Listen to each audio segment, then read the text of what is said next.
Ooh, welcome to Living Room Talks. Some thoughts on issues and events that you might be thinking about too.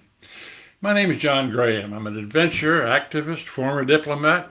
More on me at johngraham.org and in a memoir, Quest, soon to be out on Amazon and elsewhere. Today's topic, Ukraine, even now a possible path to peace. First, let's be clear. The recent atrocities committed by retreating Russians north of Kiev, added to their relentless bombing and shelling of civilian targets all over Ukraine, have made any peace-building initiatives much more difficult. Still, this evil madness will end someday, and those with the will and the skill to build a peace must be ready. As an experienced international negotiator, I have some ideas. You wouldn't know it from the media, but this war in Ukraine is far more complex than just a Russian attempt to crush an obstreperous neighbor whose independent actions threaten the resurgent Russian Empire. A good part of what's driving the fighting is long-simmering civil strife between Ukrainian-speaking citizens in the western part of that country who favor closer ties with Western Europe, and Russian-speaking Ukrainians living in the far eastern part of the country, the Donbass, who have close economic and cultural ties to Russia. I was involved in efforts to resolve that strife 8 years ago. As director of Giraffe Heroes International, I've gotten involved in tough peace-building efforts all over the world when it seemed my experience and expertise as a former U.S. diplomat might make a difference. So in July 2014, that work led me to a 5-day conference held in a magnificent old hotel perched on a mountaintop in Switzerland above Lake Geneva. I was there not to mediate, but to support, encourage, and facilitate the dialogues. There were 25 participants, including Ukrainian speakers from West Ukraine and Russian speakers from East Ukraine, as well as several Russians. The group included senior academics, leaders of important civil society groups, and prominent people in both Ukrainian and Russian-speaking media. The aim was to see if this very disparate group could reach agreement on a structure for peace in Ukraine, one that could become a template for a national plan implemented by the country's leaders and respected and enforced globally, including by Russia. It was not easy. The participants didn't even agree on what Ukraine was. The Ukrainians from the West tended to see Ukraine's future, certainly its economic future, as part of Europe, while the Easterners living near the border with Russia, with their industry already linked in that direction, looked more toward Moscow. The first day, there wasn't much the two sides to the conflict could agree on, except perhaps the need to avoid a full-scale war that would tear the country apart. Russian support for the separatist militias that had just seized large chunks of territory in the east fueled the tensions. The West Ukrainians at the conference saw Russia's advances as naked aggression. Miroslav, a West Ukrainian dissident who'd spent 10 years in a Russian gulag, feared that Russian President Vladimir Putin was bent on reviving a totalitarian Russian empire. A shouting match started when Vyashcheskov, a fiery professor from Moscow, countered that Putin was simply helping an oppressed minority battle unjust, corrupt, and insensitive majority rule from Ukraine's capital, Kiev. But common ground began to emerge as well, as people from both sides acknowledged their shared ethnic roots and, more importantly, their shared history of sacrifice and pain, both in World War II and under Stalin. Years that claimed tens of millions of Ukrainian and Russian lives. The 25 people in these sessions were all wounded cousins. Everyone had personal stories to tell, and everyone listened to those stories. The dialogue got more honest and deeper as the days went on. Most from the West could agree that Russian aggression was by no means the only cause of the conflict. There were serious, legitimate resentments on both sides that successive governments in the 23 years since Ukrainian independence had done very little to resolve. There had been huge missed opportunities for forging a common vision for the country that would have been inclusive and fair. And successive governments in Kiev had been notoriously corrupt, undeserving of popular support from anyone.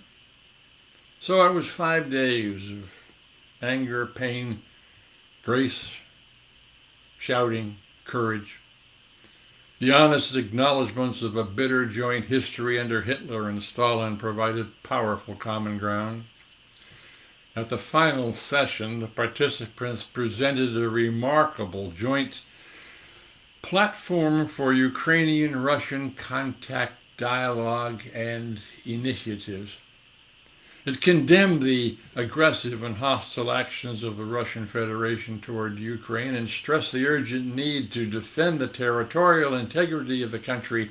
It called for unconditional compliance with existing international agreements and obligations, and a readiness to look honestly and openly at history, including the necessity of overcoming our totalitarian past and building a fair and free society in our country. Close quote.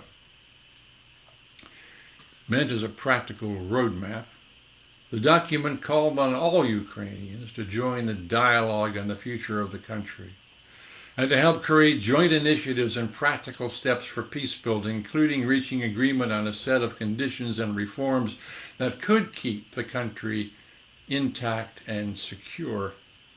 Was it all wishful thinking? After all, the Orange Revolution in Ukraine in 2004 had been launched with similar aims, and yet Ukraine became one of the most corrupt autocratic countries in the world. The Russian takeover of Crimea and its invasion of Donbass only a few months after this conference also suggested that to the Russian leadership, brute force was the only tool they were willing to use. And now, 2022, and butchered civilians. Can there be any hope? Not while any side sees prospect of a military solution. Current negotiations between Ukraine and Russia are a charade, and it's naive of Western media to portray them as anything but that. The military situation on the ground is simply too fluid to permit serious discussions of any results that might in a few weeks or months be determined by guns and bombs. And Russian war crimes will harden Ukrainian resolve to seek harsh terms. But if a genuine stalemate results from the current battering, meaning that Ukrainian defenses have in fact stalled Russian advances with heavy Russian losses, that world opinion of Russian attacks on civilians continues to isolate Russia and its people, and that sanctions continue to destroy the Russian economy, it's at that point that genuine negotiations might be possible. And where would those negotiations lead? There is a path. In 2014, on a mountaintop in Switzerland, a few dozen very brave people stuck their necks out on a difficult journey of reconciliation. The 25 people at that conference in 2014 were not idle dreamers or idealistic kids.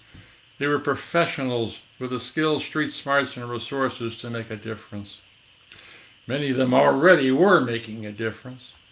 Hannah Hopko, for example, a veteran of the bloody protests in Maidan Square the spring before, offered this view.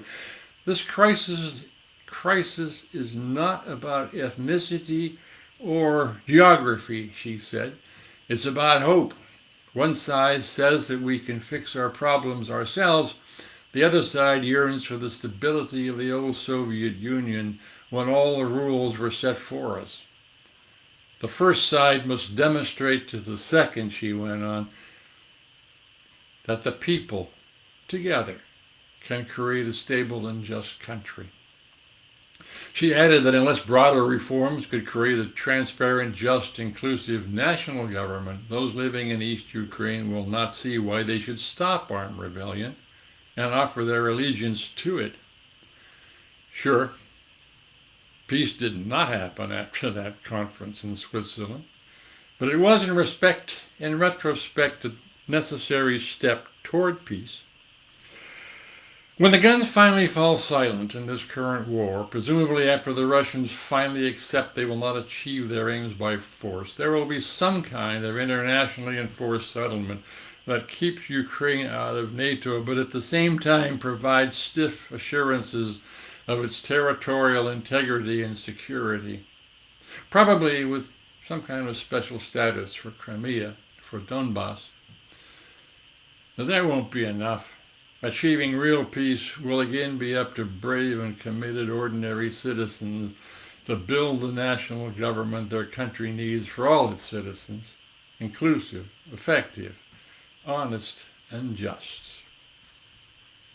It's now ironic that 8 years after that conference in Switzerland, the end result of negotiations might be, after all this carnage, a solution very close to the one reached on that mountaintop by 25 brave and persistent people who shared their pain and told the truth.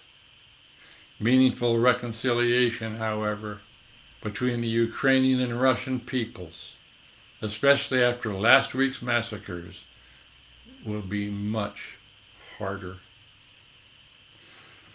That's it for now. Please share this widely.